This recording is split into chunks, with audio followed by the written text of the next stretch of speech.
Hi, I'm Dr. Randall Roth. Today we're going to talk about degenerative disc disease. We have a lot of patients that come into us that will frequently say they've been diagnosed with degenerative disc disease, and often they won't know exactly what that means. So let's discuss that today and see if we can clarify this topic. First of all, let's look and see what a normal healthy disc looks like. I'm going to use a plastic model to demonstrate here, and then we'll also use MRI images to clarify this. A healthy disc is going to have a nice thick layer to it. There's going to be a lot of space between the two vertebrae. So if the disc is well hydrated like it should be, it'll be thick.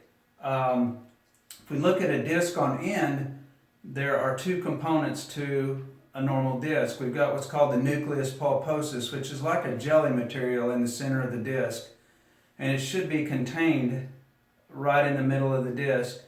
The outer component is called the annulus fibrosus. When a disc is working like it should, the disc is very flexible, it's very pliable, it serves as a shock absorber. A disc that starts to degenerate, which happens to generally everybody as they age, most people will get degeneration if they live long enough. Sometimes it'll happen in young people depending on their lifestyle and maybe traumas that have occurred and things like that. So let's take a look at a degenerated disc compared to a healthy disc.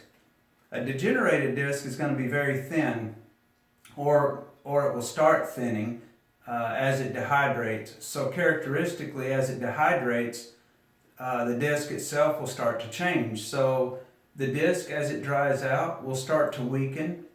It'll thin down. Sometimes the disc will get little tears in them, and those can be seen on MRIs. Those are called annular tears. But on this particular model, you'll notice that the nucleus has migrated through the disc, and it has done that because the disc has weakened. So think of a degenerated disc kind of like a piece of beef jerky. A piece of beef jerky has been dehydrated. It's a dehydrated piece of meat. It's very inflexible. If you bend it, it'll break. It may crack. And that's what a disc does as it dries out. That's what the weakness in it does. So let's look at it on an MRI. Let's take a look at a normal MRI, and we'll describe what a healthy disc looks like. So this is called a T2 weighted image. A T2 weighted image highlights the areas of hydration in the tissues. So if we look at a healthy disc, it's going to have a real bright signal intensity. In fact, the signal intensity of a healthy disc is going to look much like the signal intensity of cerebrospinal fluid. So this is inside of the spinal canal. Inside the spinal canal, we have what's called cerebrospinal fluid, and it's mainly water. So we can tell that there's a lot of water there on an MRI because of the signal intensity, the really bright signal intensity. So over here we have fat, which is well hydrated as well, so it produces a very bright signal intensity. Now if we look at a healthy disc, the disc looks almost like the cerebrospinal fluid in its signal intensity. So we can compare a normal disc to the cerebrospinal fluid, and if it's a healthy disc, it's actually going to be similar in its signal intensity and how bright it is. So we see nice thick disc spaces here. We don't see discs that are pushing out into the canal. This is the central canal here. This is the spinal cord. So we want this canal preserved. So if the discs do this, if they start turning dark, that means that there is degenerative disc disease. The disc is actually drying out. In fact, we can compare a dehydrated disc to a healthy disc. And the healthy one here is very bright with signal intensity.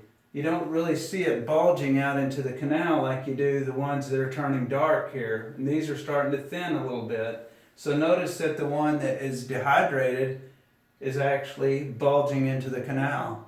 So it's really important to understand that as the disc dehydrates, it weakens. As it weakens, it tends to bulge. If it bulges enough, it may push on a nerve. It may cause leg symptoms like numbness, tingling, pain, or burning. Maybe weakness in the leg, or it can even happen in the arms, the hands, any of the skeletal muscles can have weaknesses because of a nerve being pinched, resulting from a degenerated disc or a bulging disc. So we don't want the disc to push into the canal. We don't want the disc to thin down, because if they thin down, they're also going to close down on the nerve where it comes out of the opening. That's called a foramen. So sometimes a patient will see on their MRI report that they have neuroforaminal narrowing.